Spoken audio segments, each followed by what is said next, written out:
ಸಾಲ ಸೌದಂಗಳಲೇಗೆ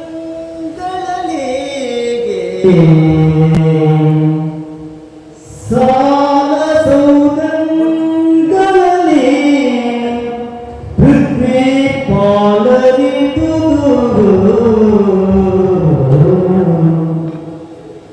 ಧರಣಿ ಕಿರಣವನೇರಿಸುವ ಮಣಿಭೂಷಣಗಳ ಬಹಳ ತೇಜದಲ್ಲಿ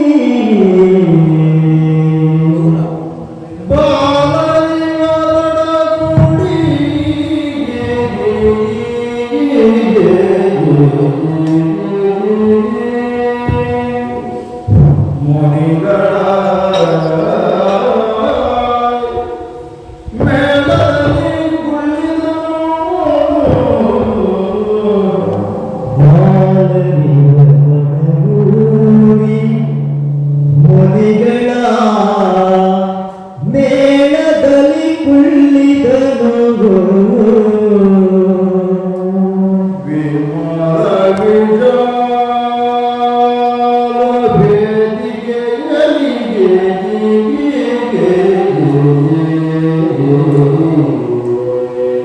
ವಿಮಲ ವಿಶಾಲ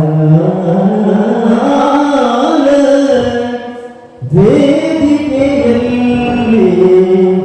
ವಿಶ್ವಾಮಿತ್ರ ಮುನಿರಾಯ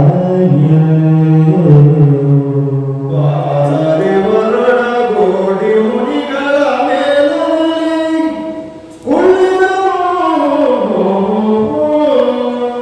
ವಿಮಲ ವಿಶಾಲ ವೇದಿಕೆಯಲ್ಲಿ ವಿಶ್ವಾಮಿತ್ರ ಮುನಿರಾಯ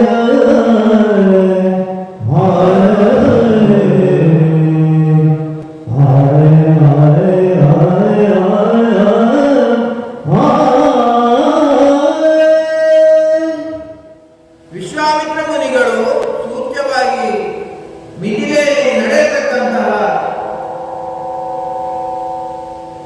ಸೀತಾ ಸ್ವಯಂವರದ ಬಗ್ಗೆ ರಾಮನಿಗೆ ಹೇಳ್ತಾರೆ. ಅಲ್ಲೊಂದು ವಿಶೇಷವಾದಂತಹ ಧನಸ್ಸು ಇದೆ, ಅದನ್ನೇ ಪಣವಾಗಿ ಇಟ್ಟಿದ್ದಾರೆ. ಆದ್ದರಿಂದ ನಾವೆಲ್ಲರೂ ಮಿಥಿಲೆಗೆ ಹೋಗೋಣ ಅಂತ ಹೇಳುವಂತಹ ನಿರ್ಧಾರವನ್ನು ಮಾಡಿ ಅದೇ ಕಾಲಘಟ್ಟಕ್ಕೆ ವಿಶ್ವಾಮಿತ್ರರಲ್ಲಿಗೆ ಓಲೆಗಾರನೊಬ್ಬ ಬಂದು ಜನಕ ಮಹಾರಾಜ ಹೇಳಿ ಕಳುಹಿಸಿದ್ದಾನೆ ಅಂತ ಹೇಳುವಂತಹ ಓಲೆಯನ್ನ ಅವರಿಗೆ ಕೊಟ್ಟಿದ್ದಾರೆ. ಸಂತೋಷದಿಂದ ಸ್ವೀಕಾರ ಮಾಡಿದಂತಹ ವಿಶ್ವಾಮಿತ್ರ 2 ಮಂದಿ ರಾಜಕುಮಾರರನ್ನ ಜೊತೆಗೆ ಕರೆದುಕೊಂಡು ಮಿಥಿಲಾನಗರಕ್ಕೆ ಬಂದಿದ್ದಾರೆ. ಬರತಕ್ಕಂತಹ ದಾರಿಯಲ್ಲಿ ಹಲವಾರು ವಿಚಾರಗಳನ್ನ ಮುನಿಪ ವಿಶ್ವಾಮಿತ್ರ ಹೇಳಿದ್ದಾರೆ. ಬಂದಿರತಕ್ಕಂತಹ ಎಲ್ಲ ರಾಜ ಮಹಾರಾಜರಿಗೆ ಯೋಗ್ಯವಾದಂತಹ ಬಿಡಾರದ ವ್ಯವಸ್ಥೆಗಳನ್ನು ಮಾಡಿದ್ದಾನೆ ಜನಕ ಮಹಾರಾಜ. ಸ್ವಯಂವರ ಮಂಟಪವು ಸಾಲಂಕೃತವಾಗಿದೆ, ಇಡೀ ಪಟ್ಟಣವೇ ಸಿಂಗರಿಸಲ್ಪಟ್ಟಿದೆ. ಹಾಗೆ ಬರುತ್ತಾ ಎಲ್ಲರಿಗೂ ಅವರವರ ಯೋಗ್ಯತೆಗೆ ಅನುಸಾರವಾಗಿ ಆಸನದ ವ್ಯವಸ್ಥೆಯನ್ನು ಮಾಡಿದ್ದಾರೆ. ರಾಜರಿಗೋಸ್ಕರ ಬೇಕು, ಋಷಿಮುನಿಗಳಿಗೋಸ್ಕರ ಬೇಕು, ಹಾಗೆ ವೈದಿಕ ವಿದ್ವಾಂಸರಿಗಾಗಿ ವೇದಿಕೆಯನ್ನು ಸಿದ್ಧ ಮಾಡಿದರು. ಎಲ್ಲರೂ ಅವರವರಿಗೆ ಯೋಗ್ಯವಾದಂತಹ ಆಸನದಲ್ಲಿ ಉಪಸ್ಥಿತರಿರತಕ್ಕಂತಹ ಕಾಲ ಜನಪದರು.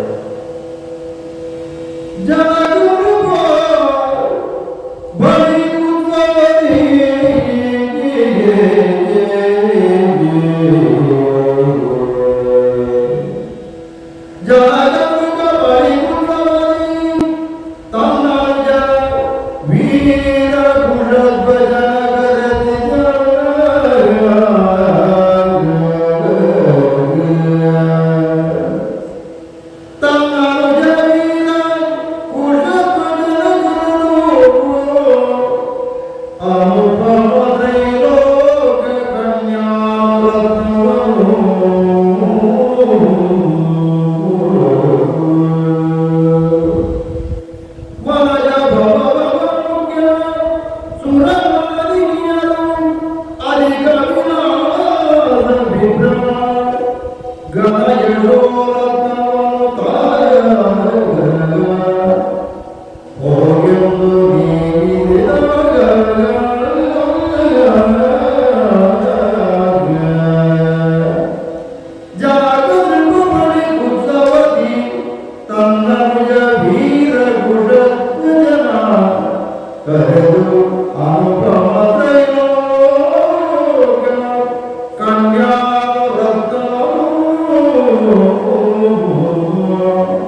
ಜನಕ ಮಹಾರಾಜ ತನ್ನ ತಮ್ಮನಾದಂತಹ ಕುಶಧ್ವಜನನ್ನು ಕರೆದು ಹೇಳಿದ್ದಾನೆ, ಸ್ವಯಂವರ ಮಂಟಪಕ್ಕೆ ಸೀತೆಯನ್ನು ವಿದ್ಯುಕ್ತವಾಗಿ ಕರೆದುಕೊಂಡು ಬನ್ನಿ.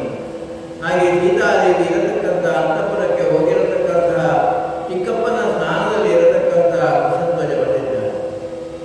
ಬ್ರಹ್ಮ ವಿಷ್ಣು ಮಹೇಶ್ವರರ ಪತ್ನಿಯರಿಗಿಂತ ಅತ್ಯಂತ ಹೆಚ್ಚು ಸೌಂದರ್ಯವತಿಯಾದಂತಹ ಸೀತೆ ಅಂತ ಹೇಳಿ ಕವಿ ಕುಮಾರ ವಾಲ್ಮೀಕಿ ಸೀತೆಯನ್ನು ವರ್ಣನೆ ಮಾಡಿದ್ದಾರೆ.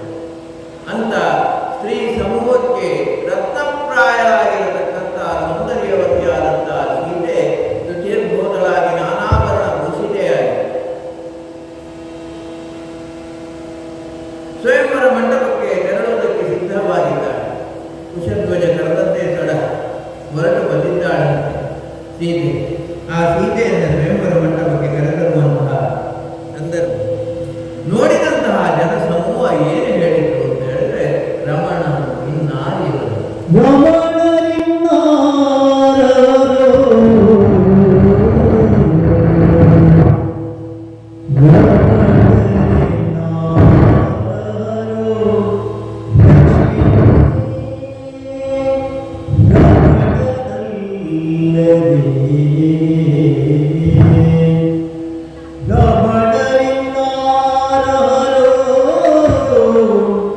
ಲಕ್ಷ್ಮೀ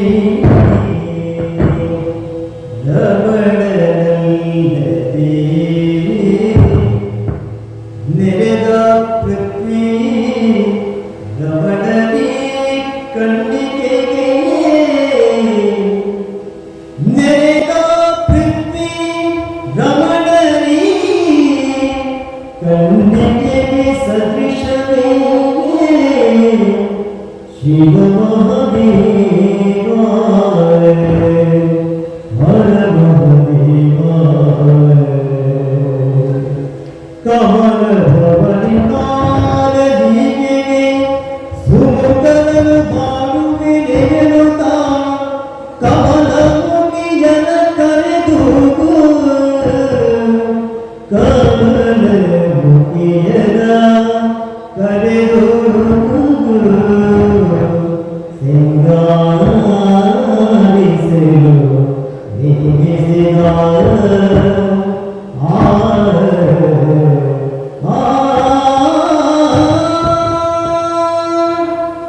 ವೀರಕುಶಧ್ವಜ ಸೀತೆಯನ್ನು ನೋಡಿದ ತಕ್ಷಣ ಅವರಿಗೆ ಒಂದು ಚಿಂತನೆ ಪ್ರಾರಂಭ ಆಯಿತು.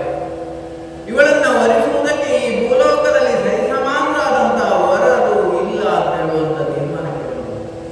ರಮಣನು ಇನ್ನಾರಿಗರು ಅಂತ ಸೌಂದರ್ಯಾತಿಶಯ ರೂಪಗಳಿಂದ ಶೋಭಿಸುವಂತಹ ಸೀತಾದೇವಿಯನ್ನ ಸಾಲಂಕೃತವಾಗಿ ಇನ್ನಷ್ಟು ಅಲಂಕರಿಸುವುದಕ್ಕೋಸ್ಕರ ಸಖಿಯರಿಗೆ ಹೇಳಿದ್ದಾನೆ, ಇಷ್ಟು ಸಾಕು, ಇನ್ನೂ ಚೆನ್ನಾಗಿ ಅವಳನ್ನ ಅಲಂಕರಿಸಿ ಅಂತ. ಹಾಗೆ ಎಲ್ಲರೂ ಕೂಡ ಬಂದಿದ್ದಾರೆ.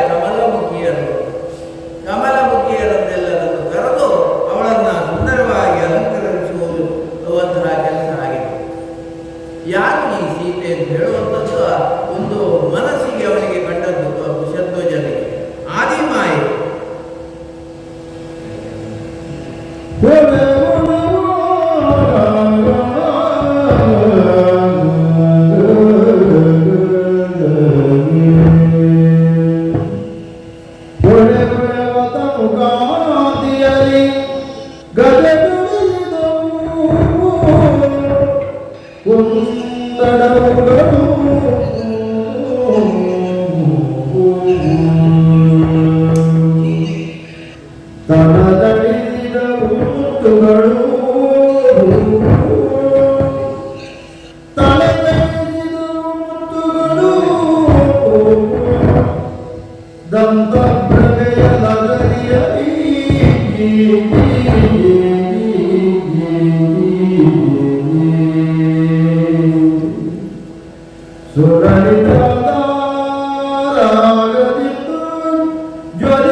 ಅಭಿಮಾನ ದೇವತೆಯಾದಂತಹ ಸೀತಾದೇವಿ ಸಾಲಂಕೃತಗೊಂಡಿದ್ದಾಳೆ.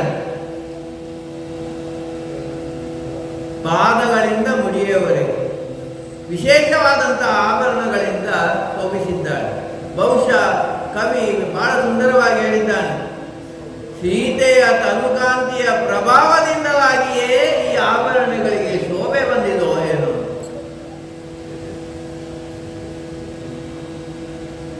ಕಾಲಿನ ಕಾಲುಂಗುರಗಳ ಕಾಲ ಗೆಜ್ಜೆಯಿಂದ ಹಿಡಿದು ಇಡೀ ಶರೀರಕ್ಕೆ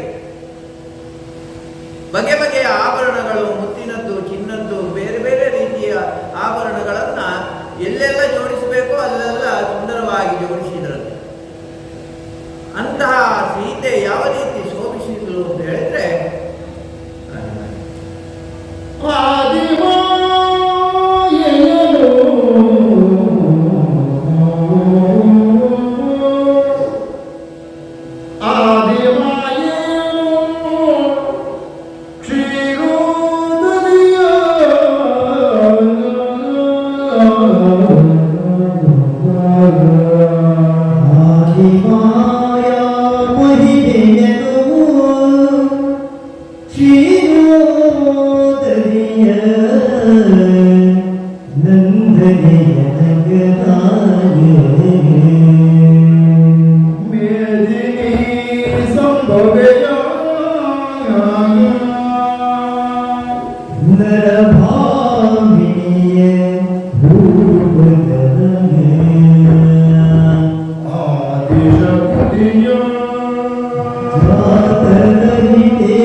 ಸಿಂಗರಿಸಿದರು ಅಪನೆಯರು ಹರುಷದಲ್ಲಿ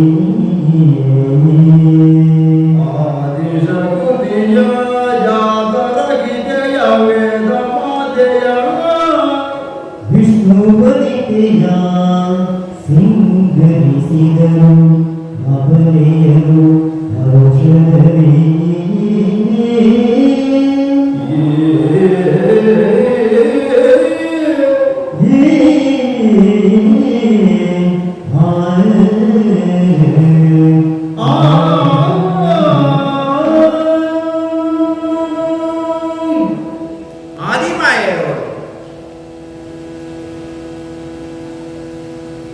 ಲಕ್ಷ್ಮೀ ಪತ್ನಿ, ಕ್ಷೀರಸಾಗರದಲ್ಲಿ ಇರತಕ್ಕಂಥವಳು, ವೇದಗಳಿಗೆ ತಾಯಿಯವರು, ಜಾತರಹಿತಳು. ಅಂಥವಳಿಗೆ ಶೃಂಗಾರವನ್ನ ಮಾಡುವಂತಹ ಭಾಗ್ಯ ನಮ್ಮದಾಯ್ತಲ್ಲ ಅಂತ ಹೇಳಿ ಸಖಿಯರು ಹೇಳ್ತಾರೆ. ಜನಕನ ಸುತೆಯಾದುದರಿಂದ ಸಾಕು ಮಗಳಾದುದರಿಂದ ಅವಳು ಜನಕ ಸೊಸೆ. ಮೇದಿನಿಯಲ್ಲಿ ಜನಿಸಿದ್ದರಿಂದ ಅವಳು ಭೂಮಿ ತಾಯಿಯ ಮಗಳು. ನಾನಾ ವಿಧವಾದಂತಹ ರೂಪ ಧರಿಸುವುದಕ್ಕೆ ಸತ್ಯಳಿದ್ದರಿಂದ ಅವಳು ಇಡೀ ಜಗತ್ತಿಗೆ ತಾಯಿ, ಅವಳು ಆದಿಮಾಯಿ. ಅಂಥವಳನ್ನ ಸಿಂಗರಿಸುವಂತಹ ಭಾಗ್ಯ ನಮ್ಮ ಪಾಲಿಗೆ ಒದಗಿತಲ್ಲ ಅಂತ ಹೇಳಿ ಇನ್ನು ಮೆರವಣಿಗೆ ಮುಖಾಂತರ ಅವಳನ್ನು ಕರೆದುಕೊಂಡು ಬರುವಂತಹ ಸಂದರ್ಭವನ್ನ ಕವಿ ವರ್ಣಿಸಿದ್ದಾನೆ. ಚಾರುತನ ಪರಿಮಯದ ಮುಕ್ತಾಹಾರಗಳ, ಚಾರುತನ ಪರಿಮಯದ ಮುಕ್ತಾಹಾರಗಳ ತಡತಡಿಸುವ ಶ್ರುತಿ ಪೂರ್ಣಗಳ, ತಡತಡಿಸುವ ಶ್ರುತಿ ಪೂರ್ಣಗಳ,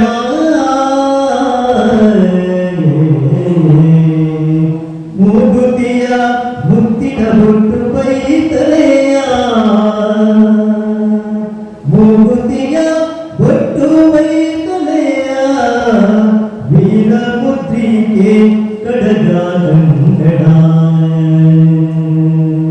ವೀರ ಮುದ್ರಿಕೆ ಕಡಗ ಕಂಗಡ, ಸಾಲ ತರಮಣಿ ಕಾಚಿನುಪುರ, ಸಾಲ ತರಮಣಿ ಕಾಚಿನುಪುರ ಧರಿಸಿದ ತರುಣೆಯರು ಒಂದು ಗಡಿಯಲ್ಲಿ ಬಂದರು, ಸಾಲ ತರಮಣಿ ಕಾಚಿನುಪುರ ಧರಿಸಿದ ತರುಣಿಯರು ಬಂದರು, ಬಂದರು ಒಂದು ಗಡಿ ನಿಂತರು.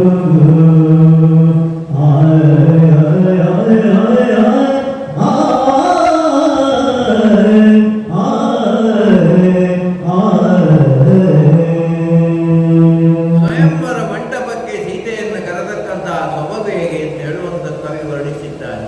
ಮುಂದುಗಡೆಯಿಂದಲೂ ಹಿಂದು ಕಡೆಯಿಂದಲೂ ಸೀತೆಯನ್ನು ಮಾತ್ರ ಅಲಂಕರಿಸಿದ್ದಲ್ಲ, ಅವರ ಜೊತೆಗೆ ಹೋಗತಕ್ಕಂತಹ ಎಲ್ಲ ಸ್ತ್ರೀಯರು ಕೂಡ ಸಾಲಂಕೃತ ಭೂಷಿತರಾಗಿದ್ದಾರೆ.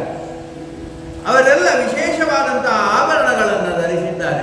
ಈ ಸೊಬಗನ್ನು ವೀಕ್ಷಿಸುವಂಥದ್ದೇ ನಮ್ಮ ಪಾಲಿನ ಪುಣ್ಯ ಅಂತ ಹೇಳಿ ಪೌರಜನರು ಯೋಚನೆ ಮಾಡಿದ್ದಾರೆ. ಯಾವತ್ತು ಸ್ತ್ರೀಯರು ಸರಿಯಾದಂಥ ಆಭರಣ, ಸೀರೆ, ಉಡುಗೆ ತೊಡುಗೆಗಳನ್ನು ಧರಿಸಿದ್ರೆ ಅದು ಕಣ್ಣಿಗೆ ಆನಂದ. ಆದ್ದರಿಂದ ಎಷ್ಟು ಪುರುಷರು ಎಷ್ಟು ಅಲಂಕಾರಗೊಂಡರೂ ಅದಕ್ಕೆ ಯಾವ ದೊಡ್ಡ ಮಾನ್ಯತೆ ಇಲ್ಲ.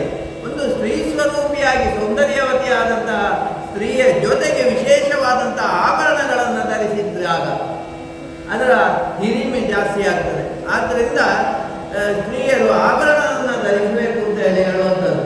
ಯಾಕೆ ಬಂಗಾರ ಮಾಡಿಸಬೇಕು ಅಂತ ಹೇಳಿ ನೀವೆಲ್ಲ ಪ್ರಶ್ನೆ ಮಾಡಬಹುದು. ಸ್ತ್ರೀಯರು ಕೇಳಿದಾಗ ಯಾಕೆ ಬಂಗಾರ ಮಾಡಿಸಬೇಕು? ಮತ್ತೆ ಬಂಗಾರವನ್ನು ಸ್ತ್ರೀಯರು ಹಾಕದೆ ಮತ್ತೆ ಯಾರು ಹಾಕಬಹುದು? ಅಲಂಕಾರಕ್ಕೆ ಪ್ರಾಯವಾಗಿ ಇದು ಅಲಂಕಾರಕ್ಕೆ ಇರತಕ್ಕಂತಹ ವಿಶೇಷವಾದಂತಹ ಕೀರ್ತಿ ಬರಬೇಕು ಅಂದರೆ ಅದನ್ನು ಸ್ತ್ರೀಯರು ಧರಿಸಬೇಕು. ಹಾಗೆ ಅಲಂಕಾರ ಪ್ರಾಯರಾದಂತಹ ಸ್ತ್ರೀ ಸಮೂಹದ ಒಡಗೂಡಿ ಸೀತೆ ಬಂದಿದ್ದಾಳೆ. ಸಂದಣಿಸಿದಿ ಪರಿ, ಸಂದಣಿಸಿದಿ ಪರಿಯ ನಾರಿ ವೃಂದವಾ,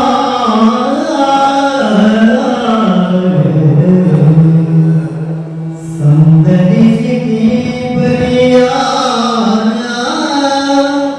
ನಾರಿ ವೃಂದವಾ,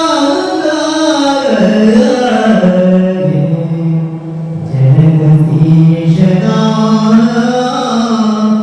ನಂದನೆಯ ಬಳಸಿನಲ್ಲಿ ಬಹಳ ವಿಶಾಲ ವಿಭವದಲ್ಲಿ, ನಂದನೆಯ ಬಳಸಿನಲ್ಲಿ ಬಹಳ ವಿಶಾಲ ವಿಭವದಲ್ಲಿ, ವಂದಿಗಳ ಹೊಗಳಿಗೆಯ, ವಂದಿಗಳ ಹೊಗಳಿಗೆಯ ಸರಭಸದಿಂದ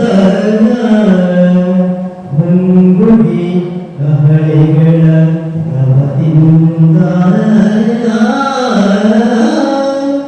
ವಂದಿಗಳ ಹೊಗಳಿಗೆಯ ಸರಭಸದಿಂದ ಮುಂಗುಡಿ ಕಹಳೆಗಳ ನವದಿಂದ, ರಾಜಕುಮಾರ ಬಂದಳು ರಾಜಬೀದಿಯಲ್ಲಿ ರಾಜಬೀದಿಯಲ್ಲಿ ಬಂದಳು ರಾಜಕುಮಾರಿ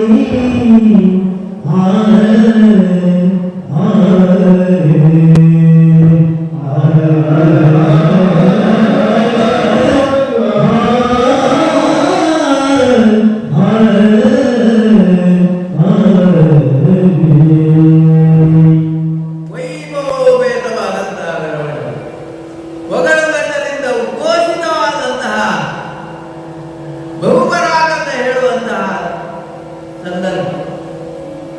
ಪುಷ್ಪಾರ್ಚನೆ ಆಗುತ್ತದಂತೆ ಜನಕನ ಮಗಳ ಆಗಮನ.